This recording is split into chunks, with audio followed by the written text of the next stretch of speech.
Berikut update perang Rusia vs Ukraina hari ke-674. Pejabat Ukraina mengatakan sebuah kapal induk dihantam Rusia di Laut Hitam. Presiden Ukraina Volodymyr Zelensky berterima kasih kepada Amerika atas bantuan paket senjata terbaru. Dua pria di Ukraina dijatuhi hukuman beberapa tahun penjara karena menentang kampanye dalam protes anti-mobilisasi tahun lalu. Palang Merah Belarus mengatakan mereka terlibat dalam pemindahan anak-anak keluar dari Ukraina. Sebuah kapal menabrak tambang Rusia di Laut Hitam. Dua awak kapal mengalami luka-luka. Pejabat Ukraina mengatakan sebuah kapal curah berbendera Panama yang sedang menuju ke pelabuhan Sungai Danube untuk memuat biji-bijian menabrak tambang Rusia di Laut Hitam. Insiden yang terjadi pada hari Rabu ini merupakan kejadian terbaru di mana sebuah kapal sipil menabrakkan bahan peledak di Laut Hitam. Zelensky berterima kasih kepada Amerika telah memberikan paket senjata senilai hingga $250 juta. Amerika telah melepaskan paket senjata terakhir yang tersedia untuk Ukraina. Zelensky memperingatkan jika mereka tetap harus menanggapi serangan dari Rusia. Pengadilan Moskow menjatuhkan hukuman beberapa tahun penjara kepada dua pria karena mengambil bagian dalam pembacaan ayat-ayat yang menentang kampanye Ukraina dalam protes anti-mobilisasi tahun lalu. Kedua pria tersebut adalah Artyom Kamardin dan Yegor Stofibo.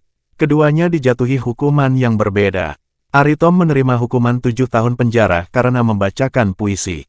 Sementara, Yegor menerima hukuman 5,5 tahun karena menghadiri protes.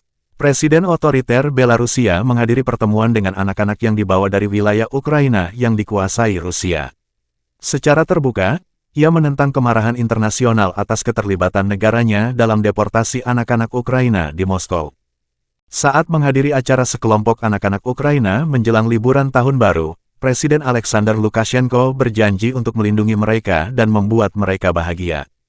Pasukan serangan lintas udara Ukraina menduga 3 prajurit yang menurut jaksa Ukraina ditangkap dan ditembak mati oleh pasukan Rusia bulan ini adalah anggota Brigade Serangan Lintas Udara ke-82. Namun hingga saat ini, Rusia belum mengomentari tuduhan tersebut.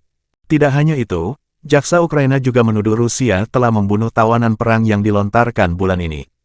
Rekaman yang dibagikan di media sosial mengenai dugaan insiden tersebut menunjukkan 3 sosok tak bersenjata terjatuh dari posisi diam setelah ditembaki.